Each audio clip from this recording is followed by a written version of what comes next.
शादी केवल सामाजिक या धार्मिक संस्कार ही नहीं बल्कि कानूनी रूप से सुरक्षित भी होनी चाहिए।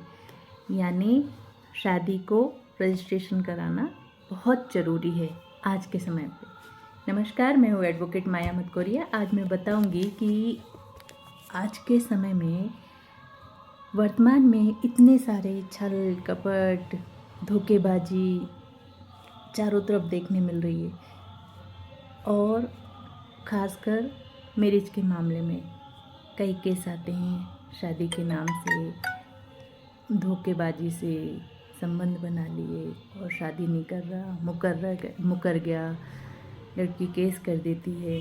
10 साल से लिविंग में रह रहे हैं, साथ रह रहे हैं, वो मुकर गया, कई केस आ रहे हैं। तो अभी तो खैर स्ट्रिक्ट कानून बन गए हैं, लेकिन ये सामाजिक सौहार्द बना रहे इसलिए जो पारिवारिक रूप से भी पूर्ण रीति रिवाजों से, संस्कृति से शादी करते हैं, उन्हें भी शादी का कानूनी रूप से रजिस्ट्रेशन कराना बहुत ज़रूरी है। क्या होता है, देखिए, लोग सोचते हैं कि समाज के बीच में शादी कराई है तो इसके रजिस्ट्रेशन की क्या आवश्यकता है। क्या होता है, परिस्थितियाँ कभी भी बिगड़ सकती हैं, मतभेद हो जाते हैं और गलतफहमी का शिकार हो जाते हैं। तो बहुत ज़रूरी है कि शादी का रजिस्ट्रेशन हो। और शादी का रजिस्ट्रेशन अब बहुत सारी चीज़ों में काम आता है, जैसे कि विवाह का कानूनी प्रमाण। यदि भविष्य में पति पत्नी के बीच कोई विवाद हो जाए तो विवाह प्रमाण पत्र सबसे महत्वपूर्ण साक्ष्य है।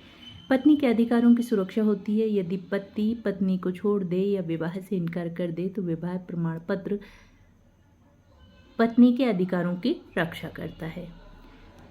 तीसरा पॉइंट है बच्चों के अधिकार। बच्चों के प्रमाण पत्र, पासपोर्ट, स्कूल प्रवेश और उत्तराधिकार जैसे मामलों में विवाह प्रमाण पत्र उपयोगी होता है। संपत्ति और उत्तराधिकार।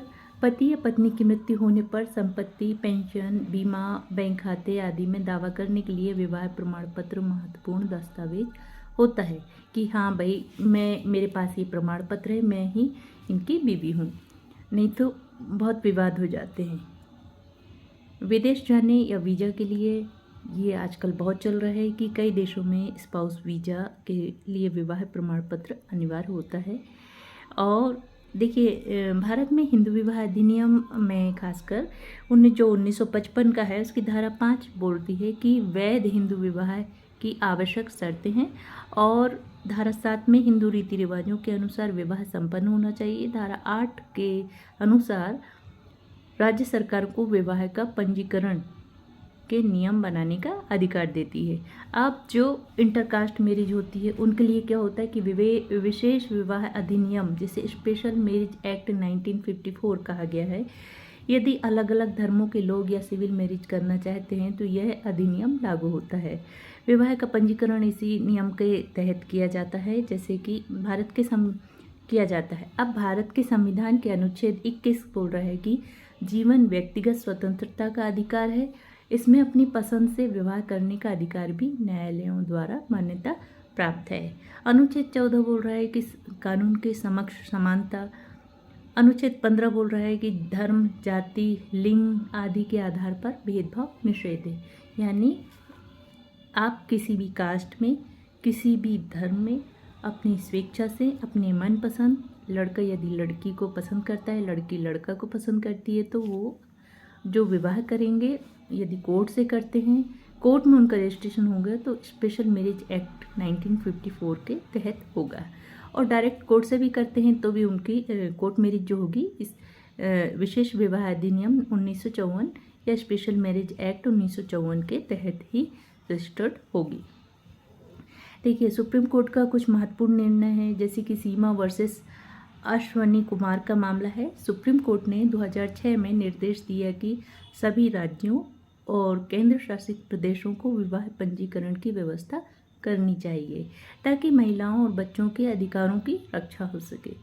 देखिए, आप सभी जानते हैं कि सामाजिक रूप से जो हम शादी करते हैं उसको भी रजिस्ट्रेशन बहुत आवश्यक है।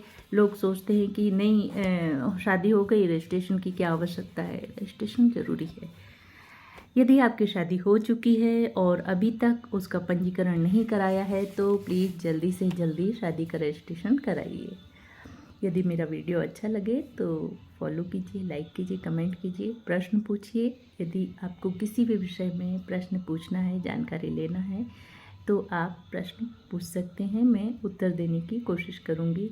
बहुत ही सरल भाषा में, बहुत ही शांति से, बहुत ही धैर्यपूर्वक आपको समझाने की कोशिश करूँगी।